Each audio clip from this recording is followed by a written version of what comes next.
میں اس لیے کہہ رہا ہوں میری کوشش ہوگی کبھی آپ کو شرک اور بدعت پہ نہ لگاؤں. میں اس لیے کہہ رہا ہوں میری کوشش ہوگی امت کو وہ خیر کے عمل بتاؤں جو عموماً لوگ چھپا کے چلے جاتے ہیں, جو عموماً لوگ اپنے تک رکھتے ہیں. میری کوشش ہوگی. میں نے آج تک حضور کے گھرانے کو ہدیہ پیش کیا ہو, میں نے آج تک حضور کے گھرانے کو تحفہ پیش کیا ہو, میں نے آج تک حضور کے گھرانے کو نذرانہ پیش کیا ہو, اور حضور کے گھرانے کی طرف سے مجھے خالی ہاتھ لوٹایا گیا ہو. ممکن ہی نہیں, ممکن ہی نہیں کہ خالی ہاتھ لوٹایا گیا. حضور کے گھرانے کے ساتھ ساری کائنات کی محبتیں ہیں, حضور کے گھرانے کے ساتھ ساری کائنات کا تعلق ہے. اور یاد رکھنا انسان اب بعض اوقات اپنا غم برداشت کر جاتا ہے, اپنی اولاد کا غم برداشت نہیں کرتا, اور بعض اوقات اپنے معاملے میں معاف کر دیتا ہے, اولاد کے معاملے میں بہت غم دل کو کھا جاتا ہے. میرے حضور کے گھرانے کو جو ہدیہ دے گا, میرے حضور کے گھرانے کو جو تحفے دے گا, میرے حضور کے گھرانے کو جو اعمال دے گا, حضور کے گھرانے کو یہ ہدیے, یہ اعمال, یہ تحفے زندگی بھر اس کو سرنگو نہیں ہونے دیں گے, زندگی بھر اس کو ناکام نہیں ہونے دیں گے, اور زندگی بھر اس کو کامیاب. دو تسبیح صبح, دو تسبیح شام سورۃ اخلاص کی, دو تسبیح صبح, دو تسبیح شام سورۃ اخلاص کی آپ پڑھیں, آپ پڑھیں, اور پڑھ کے ان ہستیوں کو ہدیہ کریں, ہستیوں کو ہدیہ کریں, حضور کے گھرانے کو ہدیہ کریں. اور حضور کے گھرانے میں حضور کی بیویاں, حضور کی بیٹیاں, حضور کے بیٹے, حضور کے داماد, حضور کے نواسے اور نواسیاں, یہ حسن اور حسین جس کو حسنین کریمین کہتے ہیں, حضور کے نواسے ہیں, یہ حضور کا گھرانہ ہے. ان کو ہدیہ کریں, اپنے مسائل کو حل ہوتا دیکھیں, اپنی مشکلات کو حل ہوتا دیکھیں, اپنی ناکامیوں کو ختم ہوتا دیکھیں. سال سے یہ عمل بتا رہا ہوں, سال سے یہ عمل بتا رہا ہوں. میں نے تو جس کو دیا ہے زندگی میں اس کو کامیابی ملی ہے, میں نے تو جس کو دیا ہے وہ زندگی میں ناکام نہیں ہوا. دو تسبیح اگر آج اولاد ہے, کیا خیال ہے میری نسلیں بے اولاد رہیں, میری نسلیں وارث نہ رہیں, اور ان کے وارث اور ان کی پگیں کسی اور کے سر پہ بدلوائی جائیں. دو تسبیح سورۃ اخلاص بے اولادوں کے لیے, بے اولادوں کے لیے, اور ان ہستیوں کو ہدیہ کریں جن کی انبیاء کون, حضرت زکریا اور حضرت ابراہیم علیہ السلام, ان کی روحوں کو ہدیہ کریں. یہ روحیں دعائیں کرتی ہیں, یہ روحیں دعائیں کرتی ہیں. یہ ہمارا جو ختم خواجگان ہے, یہ ابھی ہمارا ختم خواجگان, یہ یہی تو ہے آپ جو پڑھتے ہیں, یہ ذکر خاص جسے ختم خواجگان کہتے ہیں. یہ پڑھ کے ہم اپنے شجرہ کے تمام اولیاء صلحاء, اہل آل رسول, اہل البیت, ان کی ہدیہ کرتے ہیں, پھر ان کے وسیلے سے دعائیں کرتے ہیں. الحمدللہ دعائیں قبول ہوتی ہیں. اور اگلا پیکج, جو بندہ نا حیا چاہتا ہو, حیا دل کے اندر آخری درجے کا, ایمان کی اعلیٰ سطح, حیا کی اعلیٰ سطح, اور تقوی کی اعلیٰ سطح, طہارت کی اعلیٰ قسم, اعلیٰ درجے کا چاہتا ہوگا, وہ دو تسبیح پڑھ کے حضرت عثمان ذی النورین کی روح کو ہدیہ کرے. جو نیٹ کی غلاظتوں, خباثتوں, نجاستوں سے نکلنا چاہتے ہیں, عمل کے اوپر کچھ عرصہ مستقل مزاجی پیدا کریں, مستقل مزاجی پیدا کریں, مستقل مزاجی. اگلی سال اولاد کے مسائل کے لیے, اولاد کے مسائل. ایک تو میں نے کہا نا کہ جن کی اولاد نہ ہوتی ہو, ایک ہے جن کی اولاد ہو گئی ہے, بے روی کا شکار ہے, ان کے کنٹرول میں نہیں ہے. تو وہ اولاد کے مسائل کے لیے دو تسبیح پڑھ کے حضرت عمر رضی اللہ تعالیٰ کی روح کو ہدیہ کریں, اور ان سے عرض کریں کہ سرکار ان کو سمجھائیں, اگر انسان کے بچے نہیں بنتے تو پھر دبے سے سمجھائیں. تجربے ہیں, بڑے تجربے. اولاد کے لیے پڑھ کے حضرت عمر رضی اللہ تعالیٰ کی روح کو ہدیہ کریں. اور بتاؤں, گھر کے جھگڑے, گھر کی الجھنیں, گھر کی ناچاکیوں کو ختم کرنے کے لیے اگر دو تسبیح صبح شام, دو تسبیح صبح شام سورۃ اخلاص کی. یہ آپ کو اس لیے بتا رہا ہوں, کسی کا کیا مسئلہ, کسی کا کیا مسئلہ, کسی کا کیا مسئلہ, کسی کی کیا مصیبت, کسی کی کیا الجھن, کسی کی کیا تکلیف. آپ میں سے جو جس مثلا کسی کی بے اولادی ہے تو وہ بے اولادی والی 200 پڑھ لیں, کسی کی اولاد ہے لیکن اولاد کے اندر نافرمانی ہے تو وہ یہ پڑھ لیں. کوئی ایمان, حیا, اخلاق اور بہت زیادہ تقوی چاہتا ہے تو وہ یہ 200 دفعہ پڑھ کے حضرت عثمان والا عمل کر لیں. اور کسی کے گھر میں سکون, زندگی میں چین, اور میاں بیوی بہن بھائی آپس میں محبت چاہتا ہے, محبت چاہتا ہے, 200 دفعہ پڑھ کے وہ حضرت علی, سیدہ فاطمہ, حضرت عائشہ اور کملی والے کی بارگاہ کی خدمت میں پیش کریں. پھر گھر میں سکون اور چین, گھر میں سکون اور چین. اور بھی ہے پیکج ایک میرے پاس, مالدار بننے کے لیے 3 انبیاء, نبی بھی تھے, پیغمبر بھی تھے, رسول بھی تھے, اور مالدار بھی تھے اور بادشاہ بھی تھے اور کنگ بھی تھے اور خزانوں کے مالک بھی تھے. ایک داؤد، ایک سلیمان اور ایک یوسف علیہ السلام، یہ 3 انبیاء تھے. 2 تسبیح اخلاص کی پڑھ کے ان انبیاء کی روحوں کو ہدیہ کیا کہ مولا تو شہنشاہ ہے، تو کریم ہے، تو ان کو دے سکتا ہے، ہمیں نہیں دے سکتا، تیرے خزانے میں کمی نہیں ہے. اچھا اگر بظاہر ملتا نظر نہ آئے، چھوڑنا نہیں ہے، چھوڑنا نہیں ہے. کیوں؟ رب کا بھیجا ہوا میسج، ہر میسج ریسیو میسج. میرے اللہ کا ہر میسج ریسیو میسج ہے. میرا اللہ کا کوئی میسج ڈیلیٹ میسج نہیں ہے. میرا اللہ کی ہر دعا قبول پہنچتی ہے.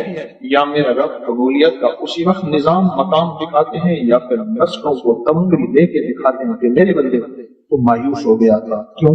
میرا جی یہ چاہتا تھا کہ تجھے آخرت کا کنگ بناؤں، تو دنیا کا کنگ بننا چاہتا تھا.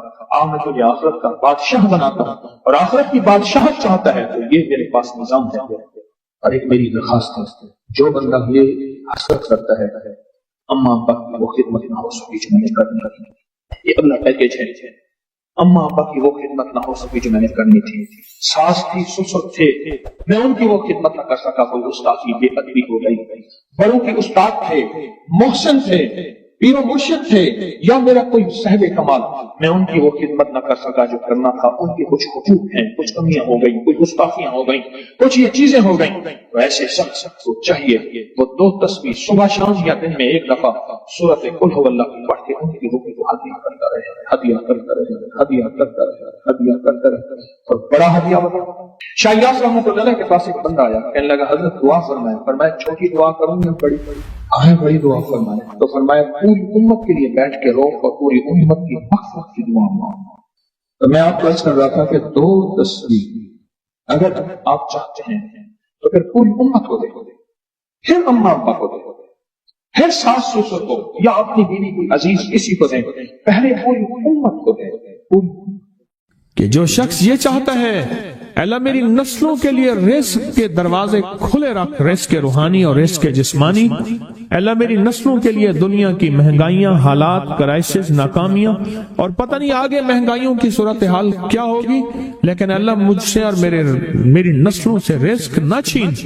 تو فرمایا اس شخص کو کہے کہ سورۃ فاتحہ پڑھ، اور سورۃ فاتحہ کو ایک بار پڑھ، اور جب پہنچ ایاک نعبد و ایاک نستعین، اس کو 40 منٹ ایسے وجدان، ایسے درد، ایسی کیفیت کہ کوئی دنیا کا کوئی فرد مجھے یاد نہ رہے سوائے اس کی ذات کریمی کے، اور اس کو دوہرا دوہرا دوہرا دوہرا، اس کو دوہرا. اور کہا کہ میں نے وہ پڑھنا شروع کر دیا، میں نے پڑھنا شروع کر دیا.